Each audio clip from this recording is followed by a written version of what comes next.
Maka mengapa ada fenomena abuse of power dan power behavior sebagaimana terjadi dalam pemilu tahun 2024 dengan the triangle of authoritarian populism, karena pemimpin dalam hal ini adalah presiden sebagai otoritas moral telah meninggalkan ide dan gagasan kolektif yang membentuknya. Ini juga dibuktikan melalui loading factor dilakukan.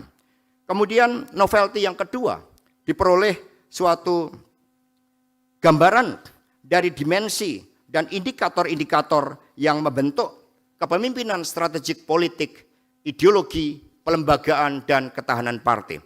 Dari berbagai indikator-indikator yang dibangun dengan adanya loading factor di setiap indikator, maka partai politik punya suatu arah di dalam menentukan fungsi-fungsi idealnya agar seluruh dimensi dan indikatornya dapat dipenuhi. Dengan demikian di dalam novelty yang kedua ini nantinya dapat dikembangkan suatu indeks pelembagaan partai politik untuk melihat mana partai politik yang terlembaga, mana partai politik yang tidak terlembaga. Itu adalah dua novelty yang memberikan kontribusi bagi ilmu pengetahuan di dalam membangun demokrasi melalui partai politik. Dari teori-teori yang dibangun, memang teori digunakan sebagai pisau analisa. Sebagai contoh dari teori Hannah Arendt, dikatakan bagaimana kekuasaan atau power dibangun, dikonstruksikan dari ide dan gagasan kolektif yang membentuknya. Ketika aktor tunggal melepaskan diri dari ide dan gagasan kolektif yang membentuknya, maka ini pemimpin tersebut terdelegitimasi dari gagasan-gagasan kolektifnya.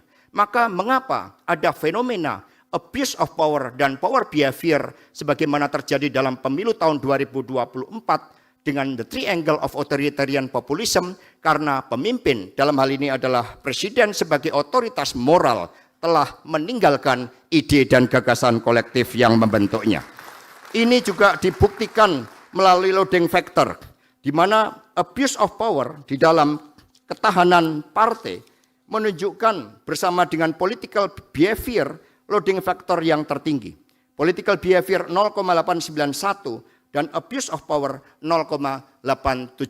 Artinya dari data-data kuantitatif menunjukkan bahwa power behavior dan abuse of power mampu menggoncangkan demokrasi, dan dalam hal ini adalah ketahanan PDI Perjuangan. Dari teori Ronsier misalnya mampu ditemukan bahwa politik pada dasarnya adalah memperjuangkan emansipasi dan kesetaraan. Ini sudah dicanangkan oleh Raden Ajeng Kartini. Maka ketika politik dikuasai oleh dogmatisme untuk mempertahankan status quo, artinya kita melupakan gagasan-gagasan dari pahlawan kita di dalam memperjuangkan emansipasi tersebut. Dengan menggunakan SEM, konstruksi teoretik yang dibangun pada tahap kualitatif dilakukan konfirmasi untuk mengetahui apakah variabel dari setiap kepemimpinan, ideologi, dan pelembagaan sebagai variabel laten memenuhi syarat-syarat konfirmatori di dalam model pengukuran. Sedangkan model struktural menunjukkan hubungan kasualitas yang semakin membenarkan bahwa ketahanan partai dibangun hanya melalui pelembagaan partai sebagai fungsi kepemimpinan strategik. Dengan demikian, teori yang dibangun ini adalah menyempurnakan dari teori-teori yang ada. Ronsier misalnya menyampaikan teori disensus, tetapi disensus di sini diterapkan sebagai subjektifikasi terhadap hak-hak individu dan kelompok untuk sekedar menggugat hak-haknya. Sementara di dalam tradisi demokrasi Pancasila, disensus diterapkan untuk menghadirkan suatu ide-ide dan kemudian dilakukan konsensus, bukan sebagai perjuangan hak, tetapi di sini disempurnakan adanya keseimbangan antara hak dan kewajiban. Dengan demikian berbagai teori kepemimpinan, ideologi, dan pelembagaan disempurnakan dalam kaitannya dengan ketahanan partai. Download Tribun X sekarang, menghadirkan lokal menjadi Indonesia.